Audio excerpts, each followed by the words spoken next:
తర్వాత ఇంకోటి చెప్తున్నారు లేదు sir, train signal tampering sir. Signal tampering అనేది వెరీ వెరీ టఫెస్ట్ సబ్జెక్ట్ ఇక్కడ. దీన్ని ఎలా చూస్తారంటే signal tampering case equal to murder case మాత్రం చూస్తారు. రైల్వే మర్డర్ కేసు అంటుంది. డిపార్ట్మెంట్ చూస్తుందా? ఆర్పిఎఫ్ వాళ్ళు చాలా సీరియస్గా తీసుకుంటారు. ఎందుకంటే సార్ మెకానిజంని కట్ చేయడం. ట్రైన్ ఒక 70-80 కిలోమీటర్ల స్పీడ్లో పోతూ ఉంటుంది. దాన్ని సడన్గా ఆపాలి అంటే అది ఒక మెకానిజంని వాడు డిఫెక్ట్ చేస్తే మొత్తం ఏదైనా జరగవచ్చు ట్రైన్కి. ఆ ట్రైన్లో ఎంతోమంది ప్రయాణం చేస్తుంటారు. వాడు సడన్గా ఏదైనా జరగరాని జరిగితే మొత్తం ట్రైనే కొలాప్స్ అయిపోతుంది. కాబట్టి అంత సీరియస్గా తీసుకుంటారు ఆ కేసు. ఈ సిగ్నల్ ట్యాంపరింగ్ కేసు ఆర్పిఎఫ్ తీసుకుంటారు, జిఆర్పి తీసుకుంటారు, ఇద్దరం తీసుకుంటాం సార్. జిఆర్పి వచ్చేసి వాళ్ళ చైన్లు లాగే కేసు మేము ఇన్వాల్వ్ అవుతాము. ఆ సిగ్నల్ని కట్ చేసే కేసు మాత్రం ఆర్పిఎఫ్ వాళ్ళు కేసు కడతారు. ఏ సెక్షన్ పెడతారండి అందులో? సార్ వాళ్ళు వచ్చేసి 174 railway act, 174 railway property act ప్రకారం వాళ్ళు దాని మీద సిగ్నల్ సబోటేజ్ అని చెప్పి ఈక్వల్ టు మర్డర్ కేసు. వాళ్ళకి ఈ మర్డర్ కేసుతో సమానం ప్రాపర్టీ విషయంలో. మనకి చైన్ స్నాచింగ్స్ లాగుతారు కాబట్టి మనం రెగ్యులర్ రాబరీ కేసులు అవి కట్టుకుంటాం. అయితే ఈ సెక్షన్ ఆఫ్ పీపుల్ ఎవరున్నారంటే సార్ బాగా యాక్టివ్గా మహారాష్ట్రలో ఉన్నారు. మహారాష్ట్రలో షోలాపూర్ అనే ప్రాంతంలో కొన్ని ఏరియాస్ ఉన్నాయి. వీళ్ళు ఏం చేస్తారంటే కరెక్ట్గా సమ్మర్ టైంలో బయలుదేరుతారు. కరెక్ట్గా ఈ వర్షాలు తక్కువ ఉన్న టైంలో బయలుదేరుతారు. బయలుదేరేసి ఒక పాయింట్ని చూజ్ చేసుకుంటారు వాళ్ళు మ్యాపింగ్లోనే. గుంతకల్ అయితే చేయరు జంక్షన్. గుంతకల్ పక్కన ఏదైతే చిన్న రైల్వే స్టేషన్ ఉందో ఆ రైల్వే స్టేషన్ని చూజ్ చేసుకుంటారు. ఆ రైల్వే స్టేషన్కి లోకల్ ట్రైన్లో ముందే పోయి చేరుకుంటారు. లోకల్ ట్రైన్లో చేరుకున్న తర్వాత దిగి అక్కడ మనుషులు ఎవరు దిగని ప్రదేశం కాబట్టి అక్కడే భోజనాలు అవన్నీ తెచ్చుకుంటారు, తినేస్తారు. అక్కడ నుంచి ట్రాక్ పైన నడుచుకుంటూ వెళ్ళి ఒక సిగ్నల్ పాయింట్ ఎక్కడైతే ఉందో ఆ పాయింట్ని చూసుకొని ఈ పాయింట్ మనం కొడతాం ఈరోజు అని చెప్పి డిసైడ్ అయిపోయి కొట్టేస్తారు. ఎప్పుడైతే సార్ సిగ్నల్ని వైరింగ్ ఉంటుంది ఆ వైర్ని కట్ చేస్తే ఆటోమేటిక్గా గ్రీన్ లైట్ పన్న సిగ్నల్ రెడ్లోకి మారుతుంది. రెడ్లోకి మారిపోయిందంటే ఇంకా ఆటోమేటిక్గా ట్రైన్ ఆగాల్సిందే. లోకో పైలట్ ఎట్టి పరిస్థితిలో ముందుకు పోనివ్వడు బండిని, అది క్లియరెన్స్ వచ్చేంత వరకు. ఈ టైంలో ఏం చేస్తారు, ఒక్కసారిగా స్లీపర్ కోచెస్లో రష్ అయిపోయి లోపలికి పోరు సార్ వాళ్ళు. మనిషి మీద మనిషి ఎక్కుతాడు, దాన్ని హ్యూమన్ ల్యాడర్ అంటారు. మనిషి పైన మనిషి ఎక్కేసి చేతులు పెట్టి ఎట్లా పడితే అట్లా ఎన్ని చైన్లు లాగాలంటే అన్ని చైన్లు లాగేస్తారు. అలాంటి సంఘటన మాకు 2 స్లీపర్ కోచ్లో మెయిన్ స్లీపర్ కోచెస్లోనే చైన్లు లాగేది. చైన్ స్నాచింగ్ జరిగేదంతా కూడా స్లీపర్ కోచెస్లోనే ఎక్కువగా జరుగుతాయి. అది ఎవరికి జరుగుతాయంటే సార్ కిటికీల దగ్గర లేదా డోర్కి దగ్గర ఎవరికైతే రిజర్వేషన్ అయిందో లేడీస్కి వాళ్ళనే టార్గెట్ చేసి ఈజీగా దిగేస్తారు.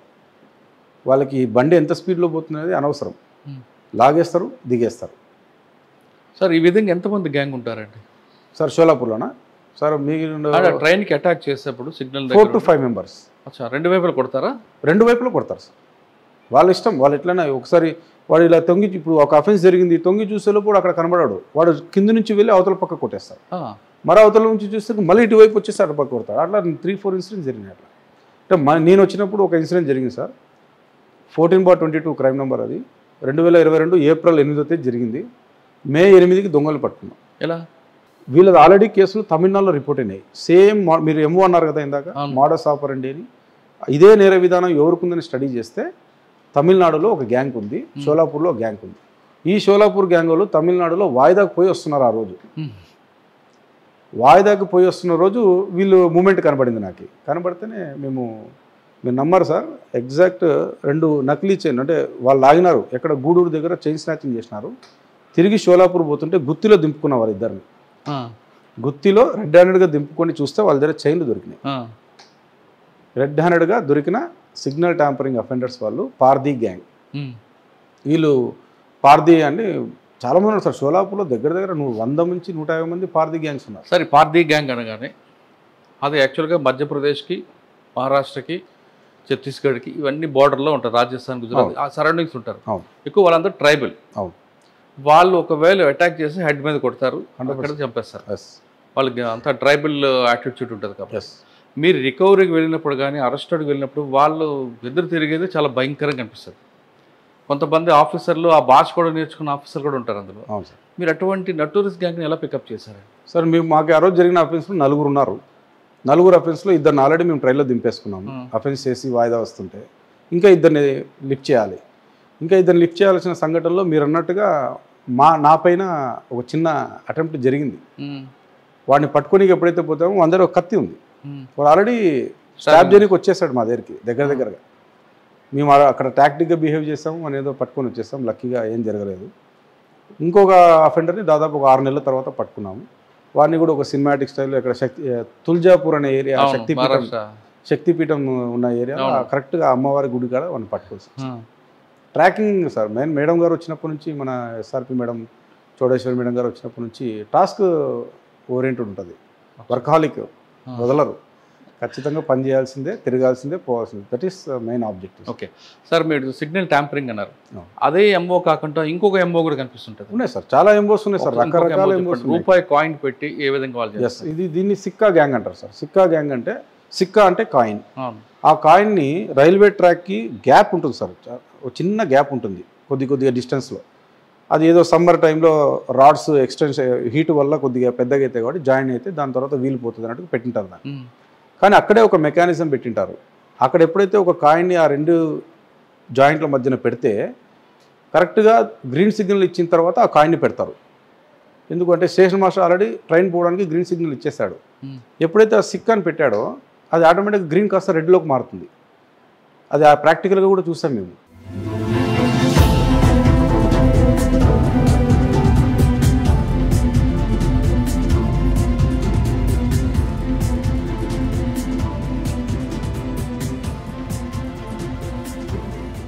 చూస్తే కరెక్ట్గా మారిపోతుంది అది. ఎందుకు అంటే ఇంటర్లింక్ అలా ఉంటుంది, దాని మెకానిజమే అలా ఉంటుంది.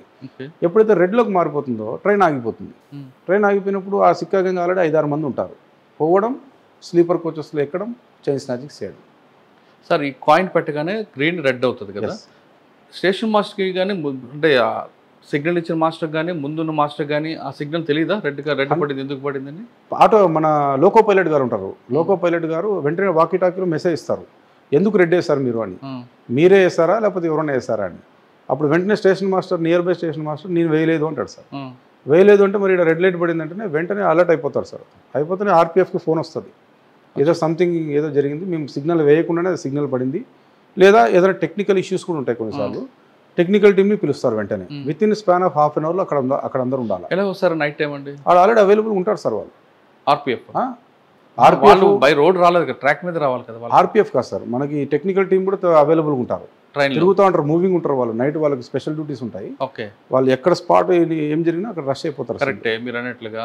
టెక్నికల్ టీం కింద దిగారు, వాళ్ళ మీద దాడి చేస్తారు కదా. ఛాన్స్ ఉంది సార్, దాడి చేస్తుంటే మేము అంటే ఇక్కడ ఏం జరుగుతుంది సార్ ప్రాక్టికల్గా, మేము పోయేసరికి అన్నీ అయిపోయాయి. ఈ technical team half an hour ఇవన్నీ చూసుకునేసరికి వాళ్ళు అక్కడ నుంచి వెళ్ళిపోతారు. ప్రాపర్టీ తీసుకొని అఫెన్స్ అయిపోతుంది, వెళ్ళిపోతారు. మీరు నమ్మరు సార్, ట్రైన్లోనే వచ్చి ట్రైన్లోనే దొంగతనం చేసుకోవాలి అది కూడా అనుకోనికి లేదు. ఒక 4-వీలర్ వెహికల్లో వచ్చి దొంగతనం చేసుకొని పోతున్నారు. ఎక్కడ? రైల్వే ట్రాక్ పక్కనే రోడ్డు మీద వెహికల్ పెట్టేసుకుంటారు. ఆ ట్రైన్ ఎక్కడ ఆపేసుకుంటారు. అఫెన్స్ అయినాక బండి ఎక్కేసి వెళ్ళిపోతారు. ఎలా ఇక్కడేం జరిగాయి సార్, పట్టుకున్నాం. అదే షోలాపూర్ గ్యాంగ్ అలాంటిదే. మొన్న రీసెంట్గా పట్టుకున్నాం, ఉత్తరప్రదేశ్ గ్యాంగ్, మీర్జాపూర్ గ్యాంగ్ అంటారు దాన్ని. వాళ్ళు యూపీ 63S8283 బండి నెంబర్ అది. ఆ వెహికల్ వేసుకొచ్చి కర్నూలులో ఎక్కడ సార్ ఇది ఉలిందకొండ అనే ప్రాంతం దగ్గర 27 తులాల బంగారు బ్యాగ్ కొట్టేసి 2 చైన్లు లాక్కొని దిగేసినారు. బండి అప్పుడు ఎక్కడుందంటే టోల్ ప్లాజా పక్కన ఒక బండి వెయిట్ చేస్తూ ఉంది. ఆ బండిలో డ్రైవర్ రెడీగా ఉన్నాడు. అఫెన్స్ చేసుకునే వెంటనే వచ్చి కార్ ఎక్కినారు, వెళ్ళిపోయినారు. అంటే ట్రాక్కి హైవేకి మధ్యలో పెట్టుకుంటారు, పక్కనే దగ్గరే. ఆ పాయింట్ చూస్ చేసుకుని మ్యాపింగ్లో అట్లే చూస్ చేసుకుంటారు వాళ్ళు. ఇదంతా ఒక హోంవర్క్ సార్. ఇది అంత ఈజీగా ట్రైన్ అఫెండర్స్ ఆషామాషిగా మన వాళ్ళు మాకు చేయరు. అది చాలా ప్లాన్డ్గా వస్తారు, 5-6 మంది వస్తారు. ఎక్కడ ఏం చేయాలో ప్లాన్ చేసుకుంటారు, ఏ పాయింట్ని చూస్ చేసుకోవాలా.